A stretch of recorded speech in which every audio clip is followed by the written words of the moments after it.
You are watching healthy African lovebird chicks.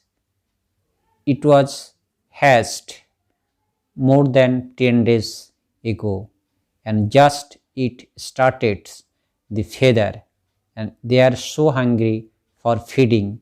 Their parents are feeding this baby and now you are looking highly mutated African lovebird.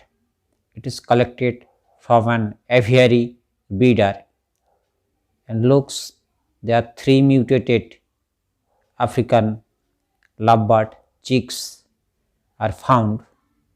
It's hatched before 2 weeks ago, feathers growing and they are searching food for every time. Thanks watching.